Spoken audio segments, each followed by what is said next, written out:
క్రీస్తునందు ప్రియ స్నేహితులారా, ప్రభువైన యేసుక్రీస్తు నామంలో మీ అందరికి కూడా శుభములను తెలియజేస్తూ ఉన్నాను.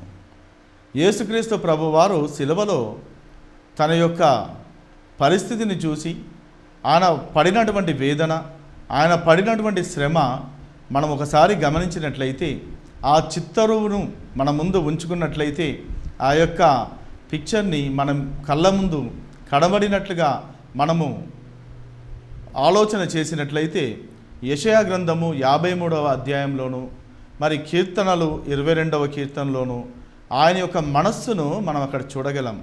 ఆయన ఎటువంటి బాధను అనుభవిస్తున్నాడు, మరి అతన్ని చూసినప్పుడు అతన్ని చూచి అపేక్షించినట్లుగా అతని యందు స్వరూపమైనను సొగసైనను లేదనియు, మరి ఆయన వ్యసనాక్రాంతుడిగా అక్కడ కనబడినట్లు, తృణీకరింపబడిన వానిగాను మనుషుల చేత విసర్జింపబడిన వానిగాను మరి అతడు కనబడినట్లు మనం అక్కడ చూడగలం. ఈ యొక్క సమాచారము ఎవరు నమ్మారు? దేవుని యొక్క బాహువు మరి ఎవనికి బయలుపరచబడెను, ఎవనికి ఈ వాక్యము తెలుపబడెను అని ఇక్కడ చూడగలం మనం. కనుక మన వ్యసనములను వహించెను, ఆయన మొత్తబడిన వానిగాను, దేవుని వలన బాధింపబడిన వానిగాను, శ్రమ నొందిన వానిగాను మనం అతనిని ఎంచితిమి. ఎందుకనగా మన అతిక్రమ క్రియలను బట్టి అతడు గాయపరచబడెను, మన దోషములను బట్టి నలుగగొట్టబడెను, మన సమాధానార్థమైన శిక్ష అతని మీద పడెను అని. ఎందుకనంటే దేవునికి ఒకప్పుడు దూరస్థులమైనటువంటి మనకును, మరి దేవునికి మధ్య సత్సంబంధాలు లేకపోవుట చూచి, దేవుని మనం ఎరుగకుండుట చూచి, మనము దేవుని యొద్దకు రావలసినటువంటి మార్గము తెలియక ఉండుట చూచి, మరి మనము దేవునికి దగ్గర అవ్వాలని అనుకుంటూ ఇంకా విపరీతమైనటువంటి కార్యాలను, పాపపు క్రియలను చేస్తూ దేవునికి అంతకంతకు దూరం అవుతుంటే, అయ్యో నా బిడ్డలు దారి తప్పిపోయి తొలగిపోయి ఇంకా దూరం అవుతున్నారే, వీరికి తెలియకనో తెలుసో మరి పాపము చేస్తూ వారి యొక్క పద్ధతుల్లో దేవుని కనుగొనలేకపోతున్నాడని చెప్పి మనకు ఎంతగా మన ప్రయత్నం చేస్తుంటే అంత పాపములోనే మనం పడిపోతున్నాం. కానీ దేవుని యొద్దకు రాగలిగినటువంటి ఆ యొక్క మార్గమును మనం ఎన్నుకోలేకపోతున్నాం, తెలుసుకోలేకపోతున్నాం, రాలేకపోతున్నాం.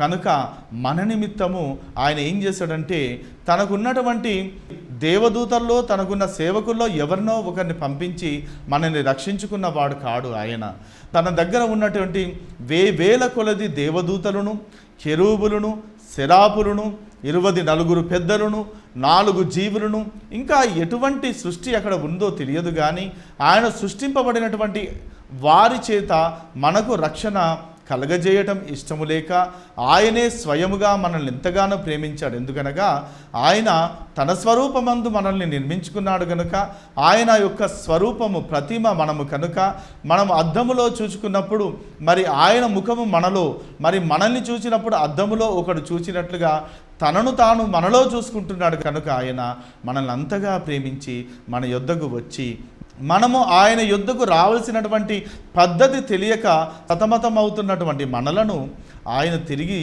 ఆయన యొద్దకు తీసుకుని వెళ్ళటానికి, ఆయనతో సమాధాన పరచటానికి తనను తాను రిక్తునిగా చేసుకొని, ఆ యొక్క బలహీనునిగా, పాపమునకు ప్రతిరూపముగా మన నిమిత్తము లోక పాపమునంతటినీ మోసికుని పోయిన దేవుని గొర్రెపిల్లగా ఆయన అక్కడ మనకు కనబడుతూ ఉన్నాడు. ఎవరైనా కూడా మనము ఎవరినైనా నమ్ముకోవాలన్నా, వారిని ఫాలో అవ్వాలన్నా, వారి వెంబడి వెళ్ళాలన్నా కూడా మనకంటే ఎక్కువైనటువంటి వారిని, మనకంటే కూడా ప్రజ్ఞ కలిగినటువంటి వారిని, వారిలో ఏ యొక్క సౌందర్యము లేకపోతే బలము లేకపోతే వారికి ఉన్నటువంటి జ్ఞానమును మరి ఏదో ఒకటి ఆకర్షింపబడినటువంటి దానిని బట్టి వారిని మనము అనుసరించడం జరుగుతుంది. కానీ ఈ రక్షకుణ్ణి, మరి సిలువ వేయబడినటువంటి ఈ రక్షకుణ్ణి మనము చూసినప్పుడు ఆయన ఎంతో బలహీనునిగా కనబడుతున్నాడు. మరి రిక్త హస్తములతో ఆయన తనను తాను సమర్పించుకున్నట్టుగా, ఎవరూ కూడా సహాయము చేయలేనటువంటి వానిగా, ఎవరు చూడనుల్లనటువంటి వానిగా, మాంసపు ముద్దగా, రక్తపు ముద్దగా మరి ఆయన కనబడుతూ ఉన్నాడు. చూసినటువంటి వారికి, లోకానికి ఆయన బలహీనునిగా కనబడుతూ ఉన్నాడు. కానీ ఆయనందు విశ్వాసం ఉంచుతున్న వారికి అందరికీ కూడా ఆయన నిత్యము యుగయుగములు దేవుడై ఉన్నాడు, రక్షకుడై ఉన్నాడు. అందరినీ కూడా రక్షించుకోగలిగినటువంటి సమర్థుడైనటువంటి దేవుడై ఉన్నాడు. దేవునికిని నరునికిని మధ్య ఉంటూ ఉన్నటువంటి పాపమును ఆయన తొలగించి వేసినట్లుగా, ఏదైతే మనల్ని రానీయకుండా మన కన్నులకు గ్రుడ్డితనము కలుగజేసినదో, మనకు ఎడబాటనేది మరణము ద్వారా కలుగజేసినదో, వీటిని ఆయన తీసివేయటానికి దీనికంతటికి కూడా కారణము, మూలము పాపము. ఆజ్ఞాతిక్రమమే పాపమని వాక్యం సెలవిస్తూ ఉంది. మొట్టమొదట మానవుడు చేసినటువంటి పాపము మొదలుకొని నిరంతరము మనము చేస్తున్నటువంటి పాపాలన్నిటి కొరకు కూడా ఆయన శిక్షను అనుభవించినట్లుగా, కనుక మనంతట మనము ఆయన యొద్దకు, దేవుని యొద్దకు రాలేమని చెప్పి మన నిమిత్తము ఆయన యొక్క పెనాల్టీ చెల్లించేశాడు. మనము చెల్లించాల్సినటువంటి మూల్యాన్ని ఆయన చెల్లించేశాడు. నిజముగా మనము దేవుని బిడ్డలమే.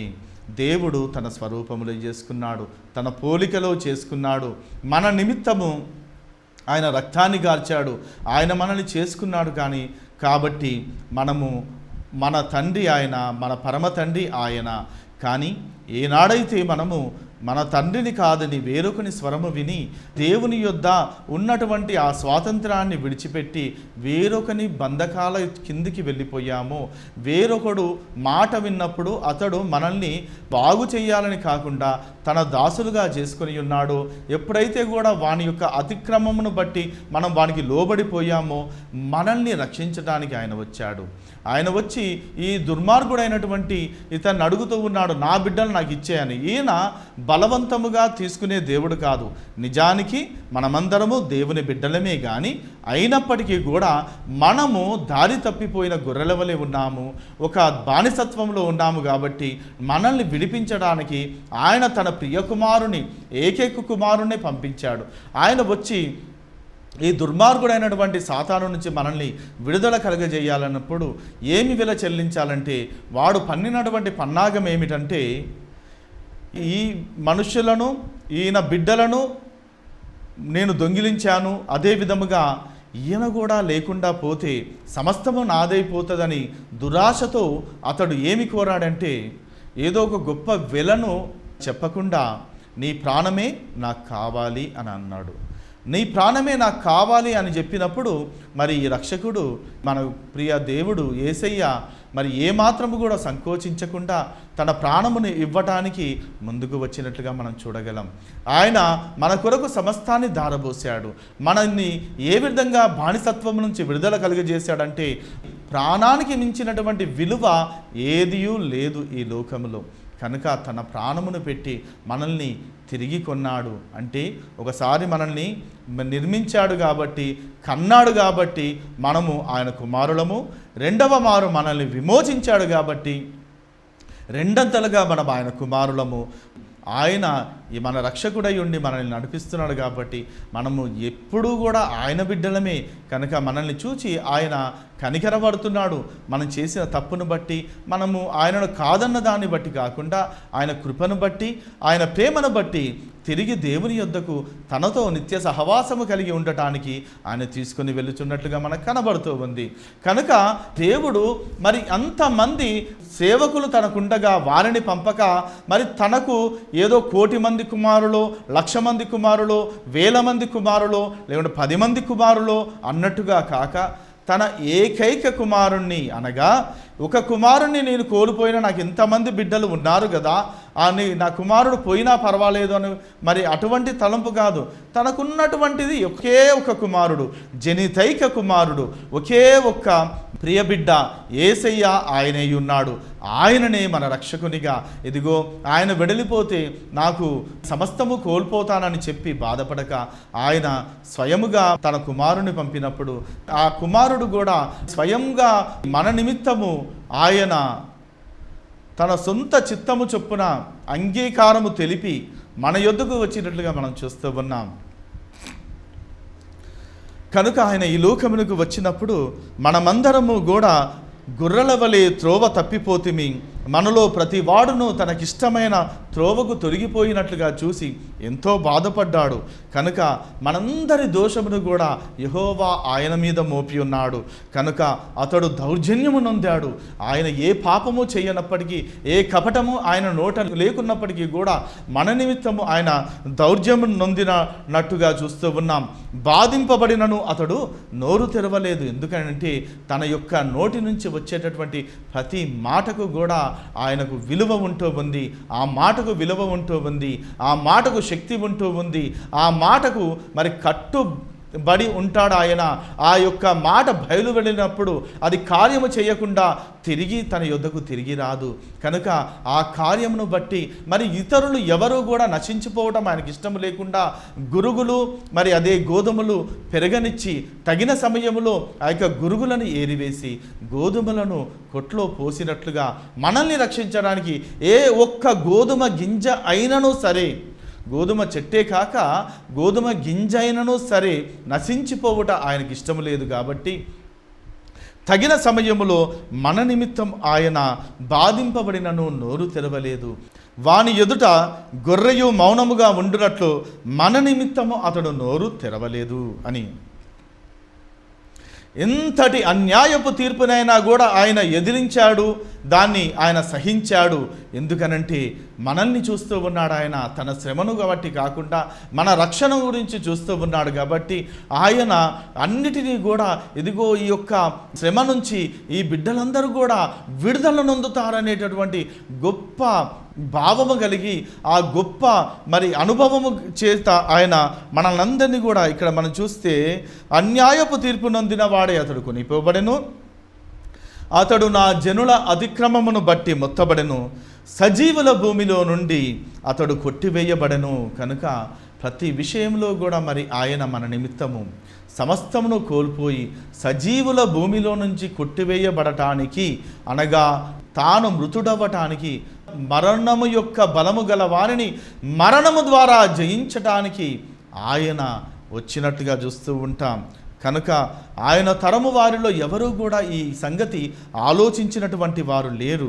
కనుక ఆయన మరణమైనప్పుడు భక్తిహీనులతో అతనికి సమాధి నియమింపబడెను. అంటే భక్తిహీనులకును మరి ధనవంతులకును అందరికీ కూడా, నిరుపేదలకును ధనవంతులకును అజ్ఞానులకును జ్ఞానులకును ప్రతి ఒక్కరికి ప్రతి విధమైనటువంటి ప్రజలకు కూడా ఆయన రక్షకుడై ఉండటానికి ఇదిగో మరి ఆయన భక్తిహీనులతో పాటు ఆయన సిలువ వేయబడ్డాడు, దొంగలతో పాటు ఆయన కొట్టబడ్డాడు, ఆయన ఉమ్మివేయబడ్డాడు.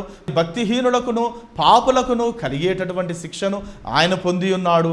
సమాధి చేయబడినప్పుడు ధనవంతుని యొద్ద ధనవంతుని సమాధిలో ఆయన ఉంచబడి ఉన్నాడు అని. ఆయన ఎవరికి కూడా తక్కువవాడు కాడండి, అందరి రక్షకుడు ఆయనని మనం చూడవచ్చు.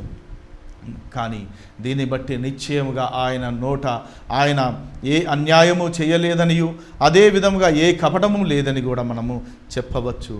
కానీ దేవునికి ఆయనను యేసు ప్రభువును నలుగగొట్టుట ఆయనకి ఇష్టమైనది. మన నిమిత్తము ఆయనను నలుగగొట్టుట, మనము ఆ శ్రమ మనకే కనుక వస్తే దాన్ని భరించలేము, మళ్ళీ తిరిగి దేవుని యొద్దకు రాలేమని చెప్పి అది తన కుమారుని మీద వేసి ఆయన బాధపడుతూ ఉంటే, అది ఏ తండ్రికైనా కూడా తన కుమారుడు శ్రమపడుతున్నప్పుడు, బాధపడుతున్నప్పుడు, కొరడాలతో కొట్టబడుచున్నప్పుడు, రక్తము చిందించుచున్నప్పుడు ఏ తండ్రి అయినా చూస్తూ ఊరుకోగలడా? కానీ నా తండ్రి, మన తండ్రి ఈ యొక్క కుమారుని మరి మన నిమిత్తము అన్నిటినీ సహించాడు. ఎందుకంటే నిన్ను నన్ను రక్షించుకోవాలని, నిన్ను నన్ను తన రాజ్యములో చూడాలని, తను పొందినటువంటి ఆ దెబ్బల చేత మనకు స్వస్థత కలుగుతున్నదని మనం చూడవచ్చు. అతన్ని చూసి మనం ఏమి అపేక్షించేవానిగా ఉన్నాం? మన రక్షకుని చూసి, మన దేవుణ్ణి చూసి, మనము నమ్మినటువంటి వాడిని చూసి ఏ విధంగా ఉన్నాడని అంటే అతనికి దేవుడు వ్యాధి కలుగజేసినట్లుగా చూస్తూ ఉన్నాం. అతడు మనందరి నిమిత్తము కూడా అపరాధ పరిహారార్థ బలి చెయ్యగా, ఇది వరకు పాత నిబంధన కాలంలో అయితే ప్రతి మనిషి కొరకు కూడా యాజకుడైనా కానివ్వండి, ప్రతి మనిషి గురించి కూడా ఏదో ఒక పాప పరిహారార్థ బలిని గొర్రెపిల్లను చెల్లించాలి. కానీ ఈ రక్షకుడు మనందరి నిమిత్తము తనను తానే అపరాధ పరిహారార్థ బలిగా సమర్పించుకున్నట్లుగా చూస్తూ ఉన్నాం.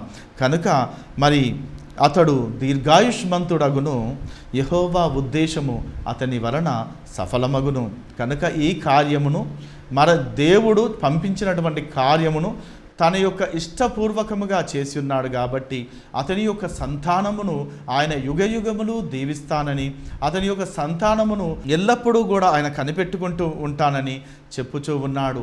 ఎందుకనంటే ఈ యేసయ్య కేవలం మాట చేత కాకుండా తనకున్నటువంటి అనుభవ జ్ఞానము చేత మనల్ని సంపాదించుకున్నాడు. మనల్ని రక్షించడానికి మన శ్రమలో తెలియనటువంటి వాడు కాదు ఆయన. మనకున్నటువంటి నిద్ర ఆహారాలు ఆయనకి కూడా ఉంటూ ఉన్నవి. మనకున్నటువంటి శ్రమ, అవమానము, కష్టము అన్నీ తెలిసినటువంటి వాడు ఆయన. మనకు రావాల్సినటువంటి శ్రమను ఎన్నో రెట్లుగా మిక్కిలి ప్రపంచంలో ఉన్న శ్రమంతటిని కూడా అంతకి మించినటువంటి శ్రమ లేదు కనుక ఆయన ఆ శ్రమను సహించి మనము సహించగలిగినంత కంటే ఎక్కువ శోధన మనకు కలగనీయకుండా దానిలో నుంచి తప్పించుకునే ప్రతి మార్గమును కూడా ఆయన ద్వారా మనకు కలగజేశాడు ఆయన. కనుక మనం ఆయన వైపు చూడాలి. సమస్తమును నెరవేర్చినటువంటి ఆ యొక్క సిలువలో ఈ నెరవేర్చినటువంటి యేసయ్యను చూచుదాం. ఇంకా సిలువలో కొట్టబడినటువంటి యేసయ్యను కాదు, సిలువలో కొట్టివేయబడినటువంటి మన పాపములు కొట్టివేయబడినటువంటి యేసయ్యను చూద్దాం. ఈరోజు ఆ సిలువ కేవలము మనకు రక్షణకు కారణమై అవుతుంది కానీ మళ్ళీ మనం శ్రమ పడాలను, బాధపడాలను, వాటి గుండా వెళ్ళాలను ఆయన కోరుటలేదు. సమస్తమును ఆయన నెరవేర్చాడు. ఆయన నెరవేర్చవలసినటువంటి పని ఇంకొకటి అంటూ ఏదీ లేదు. ఆయన చేయవలసినటువంటి కార్యమును ఏదియో లేదు. ఆయన సమస్తమునకు సమాప్తి చేసి ఉన్నాడు. కనుక ఆయన తనకు కలిగినటువంటి వేదనను చూచి తృప్తి నొందుతూ ఉన్నాడు. ఎవరైనా కూడా బాధపడినప్పుడు, శ్రమపడినప్పుడు, గాయపడినప్పుడు జంతువులను మనం చూసి నేర్చుకోవచ్చు. గాయపడినప్పుడు ఆ శ్రమ నుంచి తప్పించుకోవటానికి అవి తమ నాలుగుతోటి వాటిని నాకుతూ దానివల్ల ఉపశమనం పొందుతూ తృప్తి నొందినట్లుగా ఎవరు కూడా వాటికి మనుషులకు మాదిరిగా ఓదార్చడానికి రారు, కానీ అవి వాటి వలన తృప్తి నొందినట్లుగా. కానీ ఎవరైనా తన దెబ్బలను చూస్తే ఎవరైనా కూడా బాధపడతారు, కానీ తన దెబ్బలు చూసినప్పుడు ఆయనకు తృప్తి కలుగుతుంది. ఎందుకంటే నీలో ఉన్నటువంటి ప్రతి బాధను, నీలో ఉన్నటువంటి ప్రతి రోగమును ఆయన తీసివేయటానికి ఆయన బాధపడ్డాడు. కనుక ఆయనకు నీతిమంతుడైన నా సేవకుడు జనుల దోషమును భరించి తనకుండ అనుభవ జ్ఞానము చేత మనందరినీ కూడా అనేకులను నిర్దోషులనుగా ఆయన చేస్తూ ఉన్నాడు అని చెప్పుచూ ఉన్నది వాక్యం. కనుక ఆయనను ఎటువంటి బహుమానం దేవుడు అనుగ్రహిస్తున్నాడంటే, గొప్పవారితో అతనికి పాలు పంచిపెట్టెదను, గనులతో అతడు కొల్ల సొమ్ము పంచుకొనునని. ఎందుకంటే ఏలయనగా మరణము నొందునంతగా అతడు తన ప్రాణమును దారపోసెను, మన కొరకు తన ప్రాణమును పానీయార్పణముగా పారబోసి ఉన్నాడంట. అతిక్రమము చేయబడినటువంటి వారిలో ఒకని వంటి వానిగా అయ్యాడు. అనేకుల పాపమును భరించుచు తిరుగుబాటు చేసిన వారిని గురించి కూడా విజ్ఞాపన చేస్తూ ఉన్నాడు. ఈరోజు ఆయన నమ్ముకున్న బిడ్డలు, విశ్వాసులకు ఆయన రక్షకుడు, ఆయన మీద నేరము మోపినటువంటి వారికి రక్షకుడు, ఆయనను తిరుగుబాటు చేసి ఆయనను అపహసించినటువంటి వారికి కూడా రక్షకుడే ఆయన, నమ్మినటువంటి వారికి రక్షకుడు ఆయన, నమ్మనటువంటి వారిని కూడా తన యొద్దకు పిలిచేటటువంటి వాడు ఆయన. కనుక ప్రియులారా, ఆయన పడినటువంటి శ్రమ, ఆ సిలువలో ఉన్నటువంటి ఆ బాధను మనల్ని రక్షించడానికి ఆయన యొక్క దీన శరీరములో సమస్త విధమైనటువంటి పాపమును భరించాడు, కానీ ఆయన దానిని చూచి తృప్తి నొందాడు. కానీ ఎప్పుడైతే కూడా దేవుని యొక్క ఎడబాటు ఆయన కలిగినదో, 22వ కీర్తనలో దావీదు మహారాజు చేసినటువంటి ప్రార్థన ఆయన ఆ సిలువలో ఆ కీర్తన అంతటిని కూడా పాడినట్లుగా మనం గుర్తించగలం. కనుక ఎటువంటి దీనావస్థ స్థితిలో ఆయన ఉన్నాడో, ఎప్పుడైతే దేవుడు తనను ఎడబాటు చేశాడో, ఎందుకంటే మనమందరి నిమిత్తం కూడా ఆయన అప్పటి వరకు పరిశుద్ధుడు, పవిత్రునిగా ఉన్నటువంటి ఆయన మన పాపమునంతటిని, లోక పాపమునంతటిని మోసుకుని పోయి ఉన్నాడు. కనుక ఆయనను చూసినటువంటి దేవునికి, యెహోవా దేవునికి ఆయన యందు ఇప్పుడు ఆ స్వరూపము తన కుమారుని యొక్క స్వరూపము కాకుండా మన పాపమంతా రంగరించి రూపించబడి పోయబడి నా ఒక ప్రతిమ వలె, ఒక మానవుని వలె ఆయన కనబడుతూ ఉన్నాడు. ఆయనలో మన పాపమంతా ఆయన చూశాడు కనుక ఆ పాపమును బట్టి అయ్యో నా కుమారుల్లో ఇంత పాపము కనబడుతుంది, ఈ మానవుల పాపమంతా కనబడుతుందని కనుక దేవుడు పరిశుద్ధుడు కనుక ఆ పాపమును చూడలేక తన కుమారుని వైపు నుంచి తన యొక్క ముఖమును త్రిప్పుకున్నట్లుగా మనం చూస్తాం. ఆ ఎడబాటును మాత్రము ఈ యొక్క కుమారుడు సహించలేకపోయాడు. ఇదిగో లోక పాప భారమనంతటిని కూడా నేను మోస్తాను కానీ నా దేవా నీవు నన్నేల విడిచావని చెప్పి అక్కడ ప్రార్థిస్తూ ఉన్నాడు. నా దేవా నా దేవా నీవు నన్నేల విడిచితివి అని ఎంతో దీన స్వరముతో మరి గద్గద స్వరముతో ఆయన పలుకుతూ ఉన్నాడు, నా దేవా నన్నెందుకు చెయ్యి విడిచితివి అని. కానీ దానికి ఉన్నటువంటి ఈ ప్రశ్నకు జవాబు ఆ 3వ వచనం మనము చూస్తే, నీవు ఇజ్రాయేలు చేయు స్తోత్రముల మీద ఆసీనుడవై ఉన్నావు అని దేవుడు మరి ఆ ప్రశ్నకు జవాబు చెప్పుచూ ఉన్నాడు. ఎందుకనంటే నిన్ను వీటినందరి మీద కూడా రాజుగా చెయ్యటానికి, అందుకే నిన్ను విడిచిపెట్టాను, అందుకే వారి రక్షకునిగా చెయ్యటానికి నేను నీ చెయ్యి విడిచిపెట్టాను అని. కనుక అటువంటి స్థితిలో, ఆ పాపపు స్థితిలో తన యొక్క పరిస్థితిని తెలుసుకున్నటువంటి ఏ నరుడికైనా కూడా నేను నరుడను కాను పొరుగును అని చెప్పక తప్పదు. అటువంటి వానిగా ఉంటారు. అప్పుడు ఆ మనిషిని చూసినటువంటి వారందరూ కూడా నన్ను చూచి వారందరూ పెదవులు విరిచి తల ఆడించుచు నన్ను అపహసించెదరు. మరి అదే విధముగా యెహోవా మీద నీ భారము మోపుము, ఆయన వానిని విడిపించునేమో, వాడు ఆయనకి ఇష్టడు కదా అందురు. దేవుని బట్టి నమ్ముకున్న వారలారా, దేవుని యొక్క ఇష్టలారా, మరి మిమ్మల్ని చూసి ఈ లోకం కూడా ఇదే విధమైనటువంటి ప్రశ్న వేస్తూ ఉంటుంది. ఏమిటనంటే నీవు దేవుని నమ్ముకున్నావు, నీకెందుకు ఈ శ్రమలు అని. కానీ ఎందుకు అనంటే నిత్య రాజ్యములో ఎల్లప్పుడూ సుఖ సంతోషాలతో ఉండటానికి దేవుడు ఈ శ్రమలను అనుమతిస్తూ ఉన్నాడు. ఈ శ్రమలను, బాధను ఎందుకు అనుమతిస్తున్నాడంటే నిన్ను దూషిస్తున్నటువంటి వారికి ప్రతి దూషణ నీవు చేయక వారి మేలు కోరి వారిని కూడా రక్షణలోనికి తీసుకొని రావాలని, వారికి కూడా ఏదో ఒక సందేశమును ఇవ్వాలని చెప్పి నీవు బాధపడుచు వారిని దీవించుట చూచి వారు దేవాది దేవుణ్ణి తెలుసుకోవాలని ఆయన కోరుచూ ఉన్నాడు. కనుక శ్రమ వచ్చి ఉన్నది, సహాయము చేయువాడెవడునో లేడు, నాకు దూరముగా ఉండకము దేవా.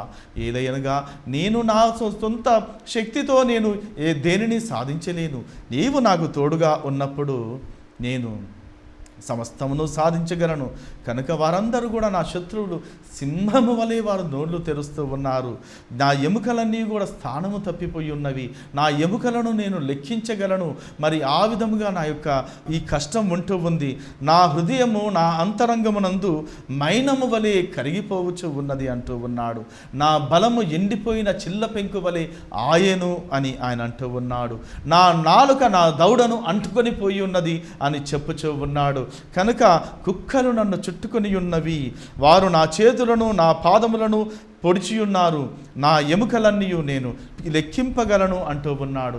నా అంగీ కొరకు వారు చీట్లు వేసి ఉన్నారు అనే సంగతిని, ఇవన్నీ కూడా లేఖనములో చెప్పబడినటువంటి ఒక మానవునికి రావలసినటువంటి కలిగేటటువంటి శ్రమలన్నిటినీ కూడా ఏ ఒక్కరి జీవితమును తీసుకున్నా కూడా మనము సరిగానే లోకంలో ఉందామనుకున్నా కూడా ఈ లోకము మనల్ని నిశ్చింతగా ఉండనివ్వదు. మన మీదకి ఏదో ఒక అపనింద తీసుకొని వస్తూ ఉంటుంది, మన మీదకి ఏదో ఒక అవమానమును తీసుకొస్తుంటుంది, మన మీద ఏదో ఒక నేరం మోపాలని కోరుచూ ఉంటూ ఉంది. కనుక మనల్ని సుఖముగా జీవింపజేయదు. మనం బ్రతికినంత కాలము కూడా యుద్ధ వాతావరణంలో ఉన్నట్లుగానే మరి ఒకడు ఎప్పుడు కూడా యుద్ధము చేయవలసినటువంటి వానిగానే ఉంటూ ఉన్నాడు. కానీ ఎప్పుడైతే కూడా నా దేవుని యందు నేను నమ్మిక ఉంచుతానో వీటినన్నిటినీ కూడా నేను జయిస్తాను. కనుక వీటినన్నిటినీ కూడా ఆ దేవాది దేవుడు యేసుక్రీస్తు ప్రభువు సిలువలో ఈ అవమానాన్నంతటినీ కూడా నిర్లక్ష్య పెట్టాడు, ఈ అవమానాన్నంతటిని కూడా కొట్టివేశాడు, ఈ పాపాన్నంతటిని కూడా తీసివేశాడు, ఈ శాపాన్నంతటిని కూడా తీసివేశాడు, మనకు రోగాన్నంతటిని కూడా భరించి వేసి ఉన్నాడు, మనకు రావాల్సినటువంటి ప్రతి విధమైనటువంటి బంధకాలని కూడా ఆయన తెంచివేసి ఉన్నాడు, ప్రతి విధమైనటువంటి శోధనను జయించి ఉన్నాడు, చివరికి మరణాన్ని కూడా ఆయన జయించి ఉన్నాడు. కనుక ఆయన చెయ్యలేనటువంటి కార్యం ఏదీ లేదు. నీ జీవితంలో ఏదైతే తక్కువగా ఉంటుందో, నీ జీవితంలో ఏదైతే నీవు చేయలేకపోతున్నావో ఒక్కసారి ఆ సిలువను తేరిచూడు.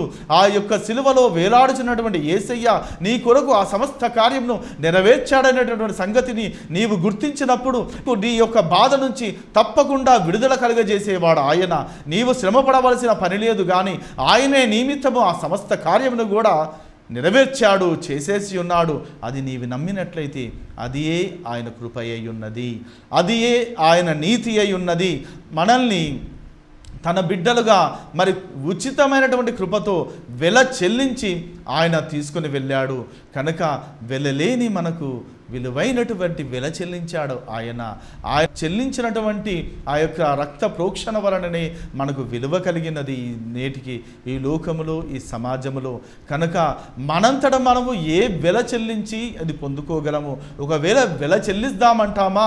ఏదైనా వస్తువును కొనడానికి వెళ్తే ఏదైనా ఖరీదైనటువంటి వస్తువును తీసుకొస్తే అటువంటి ఖరీదైన వస్తువును తెచ్చుకొని నీ యొక్క షోకేసులో పెట్టుకుంటావు కదా. మరి ఇంత వెల చెల్లించినటువంటి యేసయ్యను నీవు ఎక్కడ పెట్టావు? నీ హృదయంలో స్థానం ఇచ్చావా లేదా? కనుక నీవైతే వెల చెల్లించలేని వెలను ఆయన చెల్లించాడు కదా. ఆయన ఫ్రీగా ఇచ్చాడు కాబట్టి నీకు చులకన అయ్యాడా? ఆయన ఉచితముగా ఇచ్చి ఉన్నాడు కాబట్టి ఆయన యొక్క రక్షణను నీవు తెలుసుకోలేకపోతూ ఉన్నావు. కనుక వాటికి మనము కూడా వెల చెల్లించాలంటే ఎటువంటి వెల చెల్లించగలం? మనము ఏమిచ్చి ముందుగా మనం తీసుకునగలము? సమస్తము ఆయనదే కదా. ఈరోజు నీకు ఆరోగ్యం ఉందన్నా, నీకు ఈరోజు క్షేమస్థితి ఉందన్నా, నీవు పని చేయగలుగుతున్నావన్నా కూడా అది ఆయన దయచేసినటువంటిది. నీకు దీర్ఘాయుష్యుని ఇచ్చినటువంటి వాడు ఆయనే. అది ముందుగా గుర్తించు. కనుకనే ఏ హాస్పిటల్కి ఏ ఖర్చు పెట్టకుండా వేరే ఒక దానికి నీకు సొంత కష్టార్జితంను వ్యయము చేయకుండా నీవు అనుభవిస్తూ ఉన్నావు. ఇదంతా కూడా యేసయ్య కృపనే. యేసయ్య సదాకాలము కూడా మిమ్మల్ని దీవించును గాక. ఆమేన్. ప్రార్థన చేసుకుందాం. పరిశుద్ధుడా, ప్రేమ కలిగిన మా పరలోకపు తండ్రి, వ్యసనాక్రాంతినిగాను ప్రభానైనా నలుగగొట్టబడిన వానిగాను ఈ లోకము నిన్ను చూస్తూ ఉంది. కానీ ప్రభా, మా యొక్క విడుదల కలుగజేయడానికి ప్రభా వాటినన్నింటినీ కూడా ప్రభా మీరు తృప్తితో తండ్రి ప్రభా ఆ కార్యమును ముగించి ఉన్నారు. ప్రభా, వీక్షిస్తున్న ప్రతి ప్రేక్షకుని కూడా దీవించండి యేసయ్య. ప్రభా, ప్రతి ఒక్కరి రక్షణ కొరకు మేము ప్రార్థిస్తున్నాం తండ్రి. ఎవ్వరూ విడిచిపోవట ప్రభానని నీ చిత్తము కాదు నాయన. ప్రభా ప్రతి ఒక్కరితో మాట్లాడండి ప్రభా, వారి హృదయాన్ని కరిగించండి యేసయ్య. ప్రభా, ఈ యొక్క కార్యక్రమంను స్పాన్సర్ చేస్తున్నటువంటి బిఎన్ విజయ్ కుమార్ గారిని అతన్ని దీవించండి తండ్రి. అతడు ప్రజాసేవలో ఉంటుండగా ప్రభా నాయన అతని వలన అనేకులు మేలు పొందుచూ ఉన్నారు కనుక తండ్రి ప్రభా, నిజమైనటువంటి సేవకుడు, ప్రజా సేవకుడు ఈ విధంగా ఉంటాడని ప్రభా అనేకులు తెలుసుకున్నట్లుగా అతని జీవితాన్ని ఆశ్రయించండి. అతను కొదవైనటువంటి వాటిని ప్రభా నాయన తీర్చుము నాయన ప్రభా. ఇంకా బహుబలముగా వాడుకోము నాయన ప్రభా. వారి తల్లిదండ్రులను ప్రభా నాయన, మరి తమ్ముళ్లను, వారి కుటుంబాలను కూడా దీవించండి ప్రభా నాయన. వీక్షిస్తున్న ప్రతి ప్రేక్షకుని యొక్క హృదయంలో మీ యొక్క కార్యమును జరిపించమని నజరేయుడైన యేసుక్రీస్తు నామమున ప్రార్థన చేయుచున్నాం పరమ తండ్రి. ఆమేన్, ఆమేన్, ఆమేన్. దేవుడు మిమ్మల్ని దీవించును గాక.